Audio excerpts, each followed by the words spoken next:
Man, take a look at this beautiful chicken fried steak served up on a bed of home-style mash and a cream gravy to go over the top of this. Hey, good eating right here. Check this recipe out. You're gonna love it. Well, hello. Welcome back to Texas Cooking Today. On this episode of Texas Cooking Today, we're going to be making some chicken fried steak. Chicken fried steak is a southern favorite. It is delicious. Crispy, crunchy batter on the outside of a beautiful piece of beef with some tasty, creamy cream gravy over the top of it and some home-style mashed potatoes. That's just delicious cooking right there. And I'm going to show you how to do every bit of it and how to do it the right way. So come over this way. Let me show you these wonderful ingredients that we have, and I'm going to show you how to make the very best tasting chicken fried steak you have ever put in your mouth. Come over here.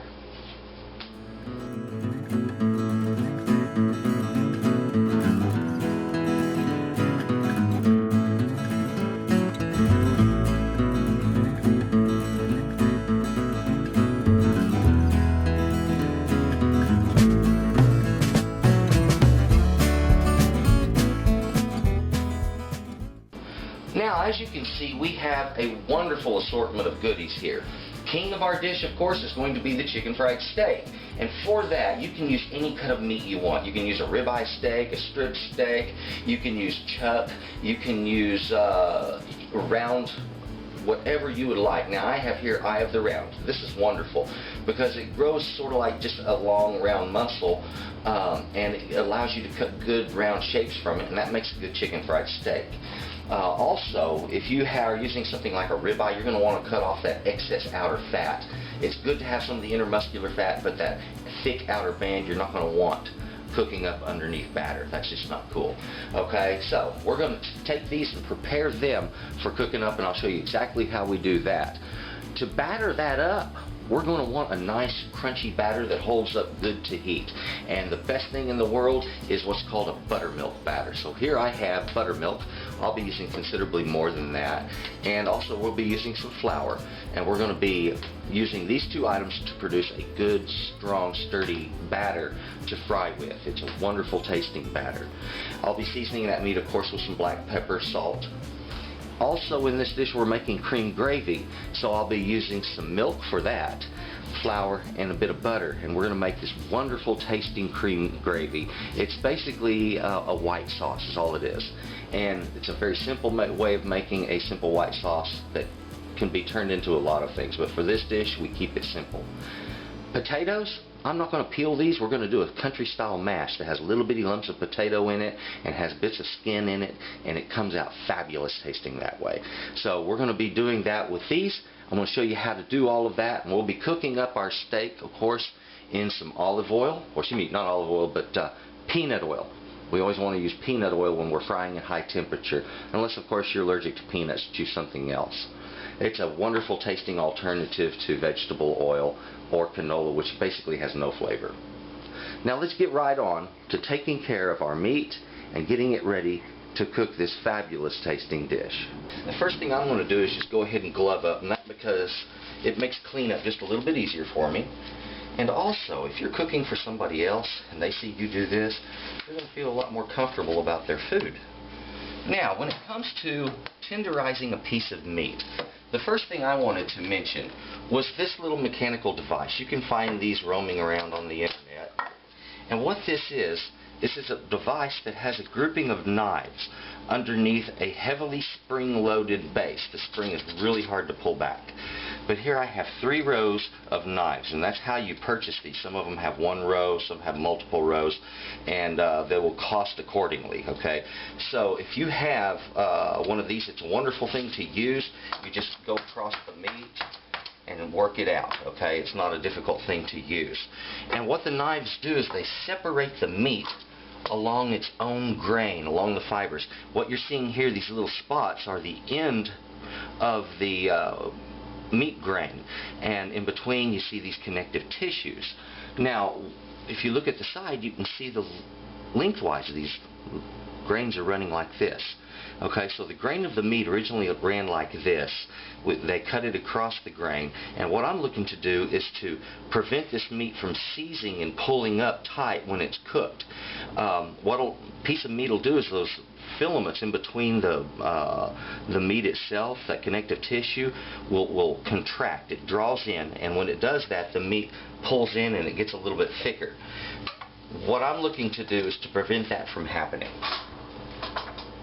Now, what I want to show you here, you don't have to use a meat tenderizer to do. You can use the bottom of a simple pan, and that's what I'm going to do. You can also use one of those meat mallets. That works fine. I don't like the size of the head on those. I think they're a little bit small, and it makes them sort of difficult to work the meat out.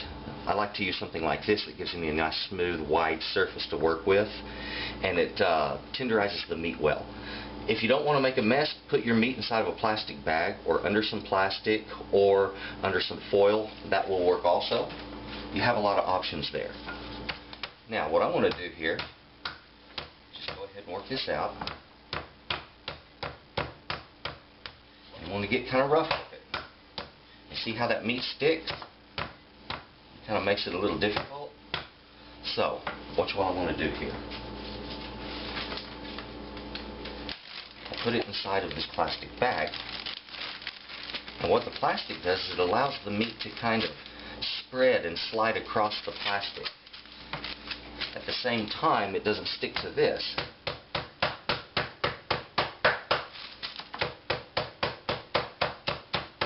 Which allows you to just go at it.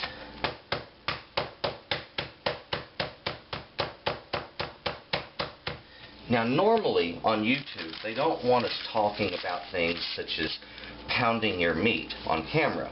However, this is one of those special occasions when I actually get to say to the viewer, yes, go ahead and pound your meat. And I'm not breaking any of the rules. It's just wonderful, I tell you.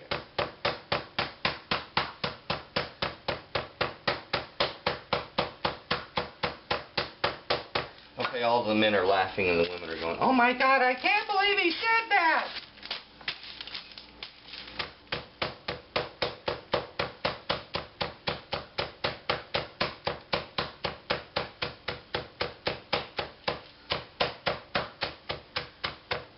Now, if you've noticed, I've gotten rather brutal with this, and that's okay. You can do that. It's not going to hurt it. Some meat can really take that. Okay, now, what this has done is it's pushed those fibers apart, and it's tenderized this a lot, and it's going to make it cook up a lot easier. And I brought this down in thickness quite a bit. I'm going to bring it down just a little bit more, but this type of tenderizing works great. And it also helps to keep that meat from seizing and pulling up as much inside of the batter. You don't want the meat to release from the batter.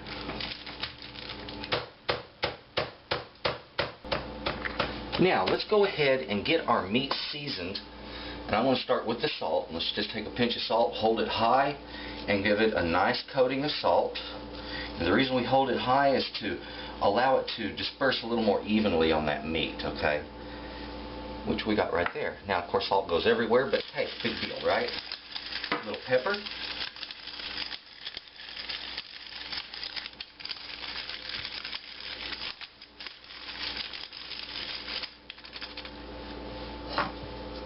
Flip these over, and I'm going to do the exact same thing on the second side. Immediately after I season my meat, I go ahead and put it down into some flour and give it its first coat of flour. Once this is done, I can set the meat aside if I wish, and it will hold its spice, and it'll be ready to go anytime I want to do it. So,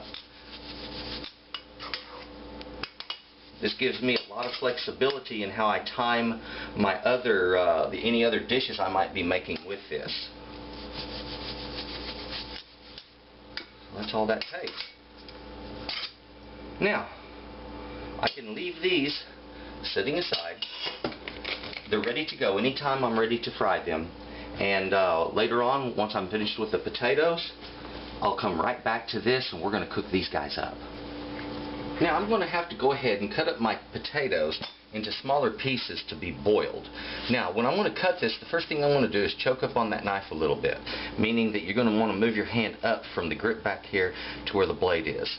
And if you will take these two fingers and pinch that blade, that gives you so much more control on that knife, and it'll keep the thing from rolling sideways on you, okay? So I always tell people, choke up, then wrap these back fingers around the handle here, and that way you have a good strong grip on that blade. Now, especially when you're cutting something dense like this, you're really going to want that kind of control. So what I want to do is take this potato, we're going to split him in half, but I'm going to split him in half from this direction up here. That's a little harder, but just a gentle glide through the potato. We don't make it difficult. And now I'm going to cut this into thirds on each one, and about 3/4 of an inch long pieces. Gives me these nice little chunks that will cook up well and that will also process well.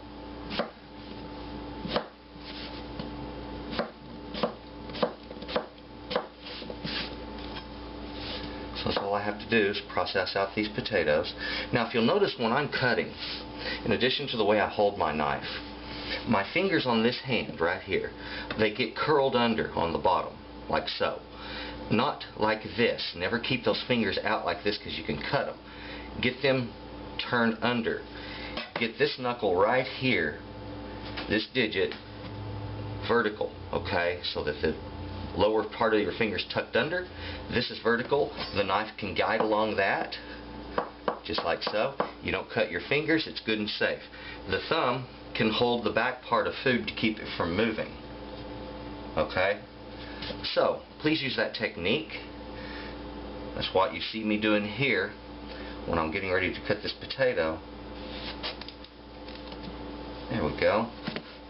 I'm going to do the same thing with these that I did before.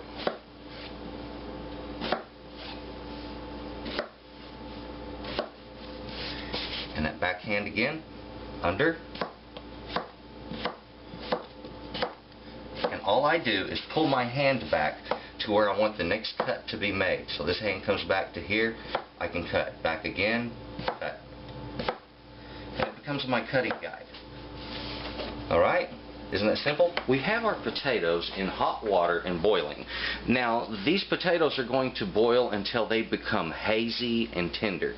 And I'm going to show you the exact condition to take it to. Now, these are some russet potatoes. And white potatoes and red potatoes and russets all cook at different speeds. So I'm not going to tell you how long this takes, because also some potatoes could be fresher than others, and those potatoes are going to take a little longer to cook than older potatoes will. So if I told you how long this takes me to cook, it would likely be wrong for whatever potato you're using. So instead of that, we're going to show you the condition the potato needs to be in for it to be right for mashed potatoes. Now, I left that skin on, it's boiling up, and over on the side here I have prepared some other items. Now, I have my pan here for frying. This is about 1/2 inch, slightly more, of peanut oil in this, and I have a fry thermometer back here. Very handy to use when you're doing this stuff. We're going to be frying this at 325 degrees. Behind this I have a pan. It's a sheet pan, and I have a couple of what people a lot of times call cooling racks. These are actually referred to in the commercial industry as a pan rack, believe it or not, and because it's used for a lot more than just cooling. In this case, it's going to be used for draining our fried product. Now, behind this over here, you'll notice in these large silver bowls that we have our buttermilk here. And up in this bowl here, I have our meat just sitting down in the flour here, as you see. And it's just going nowhere. It's kind of hanging out.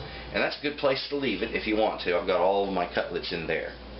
Behind that is an item called a food mill. Now, the food mill I'm using has the large size sieve on the bottom. So you want the biggest holes that you can get for making this country style mash.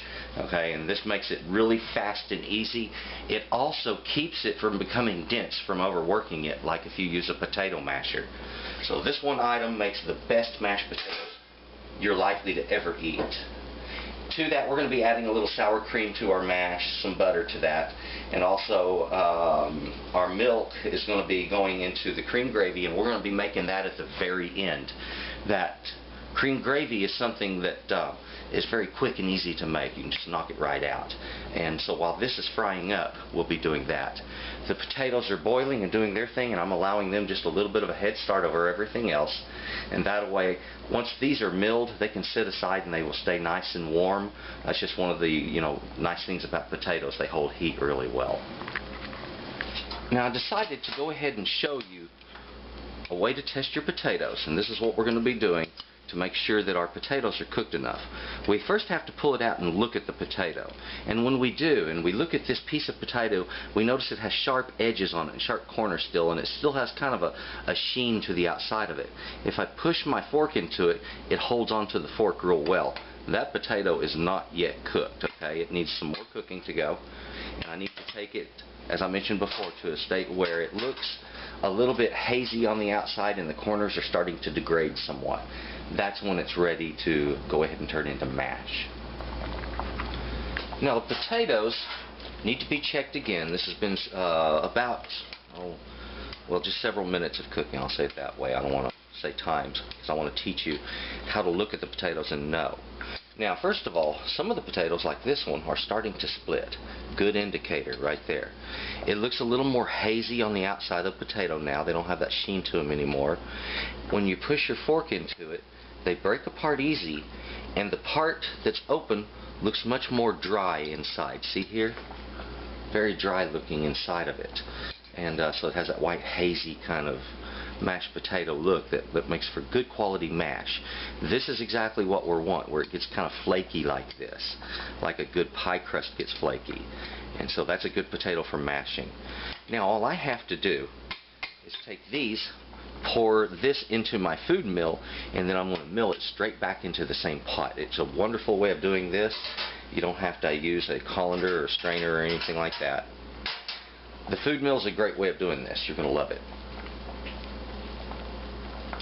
Okay, now for those people who are students of cooking and those that like to watch my longer version videos, you will notice that sometimes I will give a lot more information on these longer segments, and this is one of those times. If you don't believe that boiling is going to cook moisture out of a potato, all you really have to do is weigh them before boiling and weigh them after boiling, and when they come out lighter, you're going to know that you cooked water out of those potatoes. You've reduced the substance of what it is. So boiling, yes, actually does remove moisture from the potato. Even though you're boiling it, you're actually cooking out some of that water and some of the starch that's in the potato, and that makes for very good mash, okay? And that's the exact thing that we want. Now you can steam these also, but you're not going to get any better characteristics from the potato in steaming it than you will in boiling it. And boiling it works really, really quick, okay? Let's go ahead and strain these off into our food mill and get on to turning this into a wonderful mash. Now, remember, have your food mill set up and ready to go. Just pour the potato straight into it. Once that water finishes draining on through the bottom there, all I have to do is put it right back on top of the same pan I boiled in. No mess, no fuss, it works great.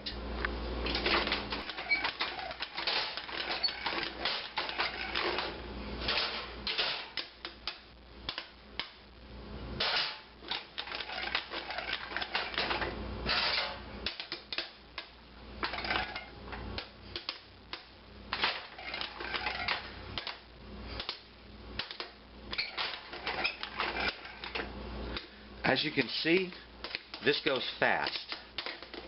It doesn't take but a moment to push everything down through there.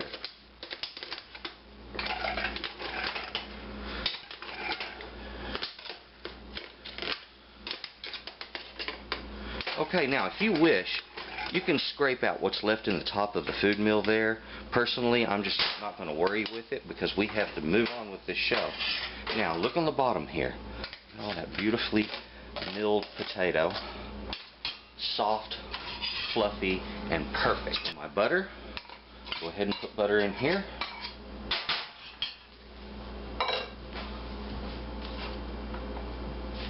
Go ahead and put some salt in this. Remember, potatoes are salt thirsty. It's not going to hurt to add a little salt. Our sour cream.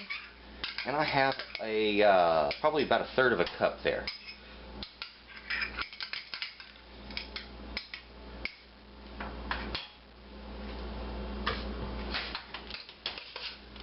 And all I cooked up there was just 1 large and 1 medium potato.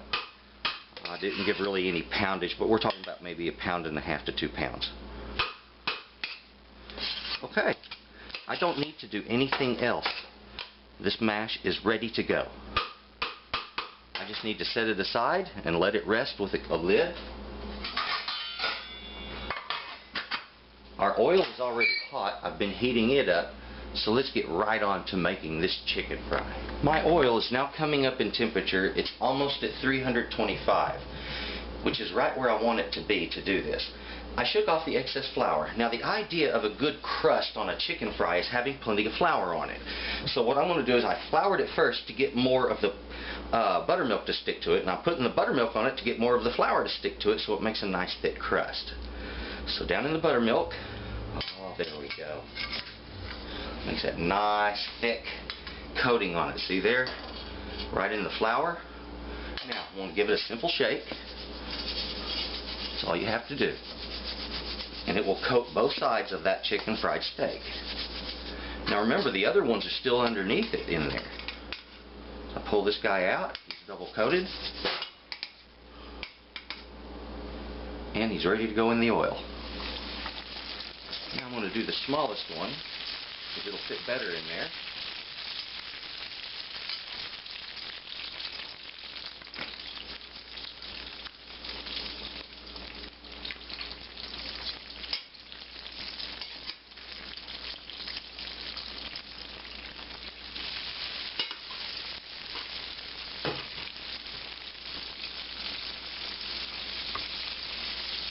We're going to let that cook until it gets a beautiful golden brown on both sides. This doesn't take a long time, and once it turns a golden brown at 325 degrees, you're going to get this beautiful, beautiful steak, chicken fried steak. Well, we have the last chicken fry doing its thing. It's cooking up. And down here in a pot, I have heating some butter and peanut oil. And I have placed 3 tablespoons of butter and 3 tablespoons of peanut oil into this pot. And I'm going to bring it up to temperature. Now, after my butter melts completely, I'm going to be adding in some flour. I've got 1/4 of a cup of flour.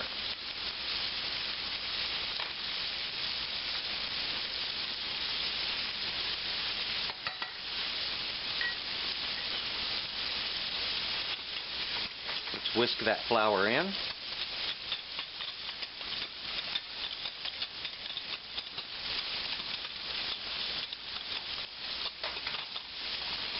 I want the flour to cook for a little bit so it doesn't have a raw flour flavor. This will foam up, and as it foams up, it's doing the right thing. This, ladies and gentlemen, is called a roux. And the roux is a good way to start a lot of sauces, especially like a white sauce like this.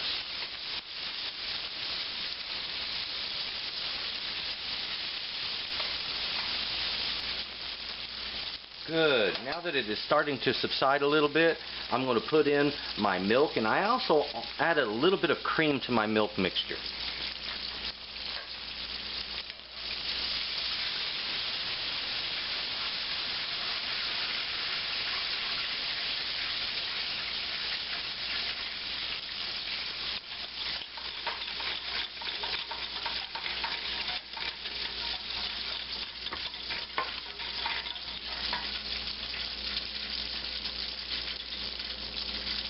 Now I've increased this to a medium-low heat, and I want to bring it up to a boil, and as soon as it does, we're on the way for cream gravy.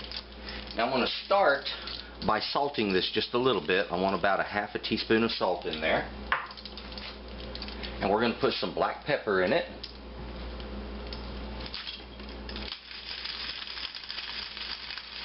Both of these ingredients are going to be adjusted later on, but I'm going to be putting anywhere from about 1/2 to 3/4 of a teaspoon to start with of this black pepper.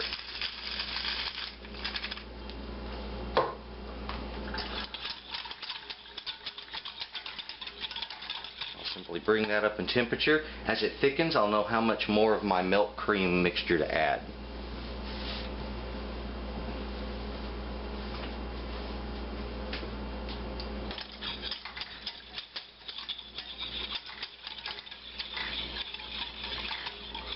All in all, this is a very, very simple way of making a fantastic sauce. It's easy to do. So now we have our chicken fry ready, our mashed potatoes are ready. As soon as the sauce is prepared, and as I said, this goes quickly, then it's ready to go on. And it's getting quite thick quickly. So I want to add in just a little bit more of my mixture, my milk and cream mixture.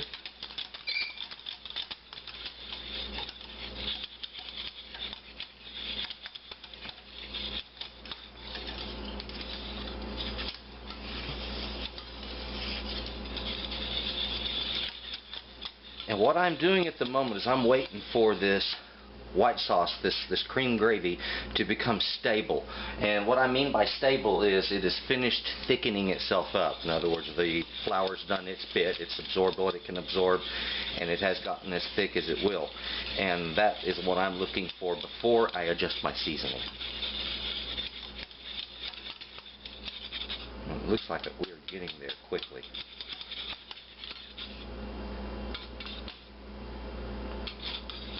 Beautiful. So I'm going to try a little bit of that. See how well it coats that spoon and sticks to it? There's the condition that we're looking for. Just like that. It's perfect.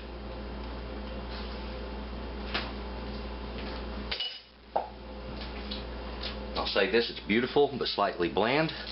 I'm going to put in a little more salt. About another half a teaspoon there.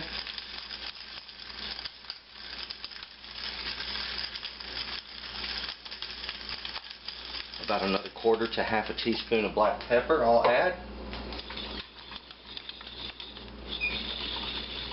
And just a little bit more of my cream.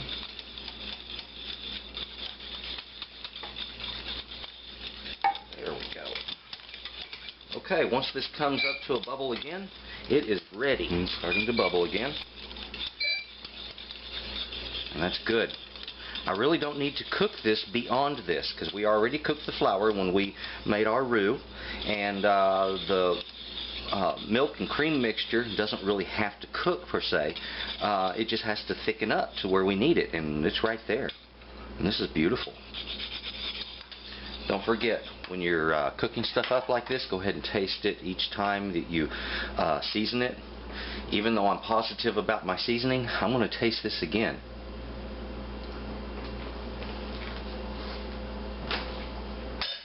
Oh, yummy. It's good. It's real good. It kicks butt.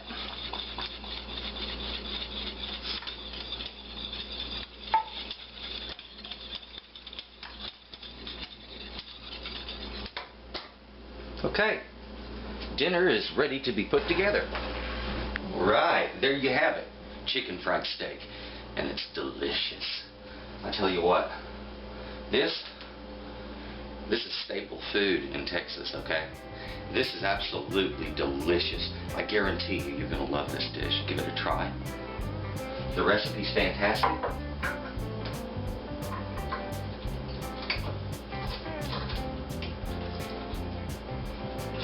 Just cut this open. See the meat?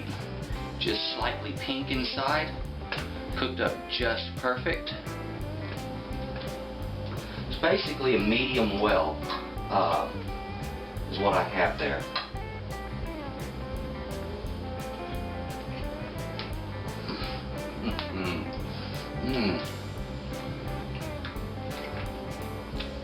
A beef steak wrapped in a wonderful crust with this fabulous gravy. Delicious and simple.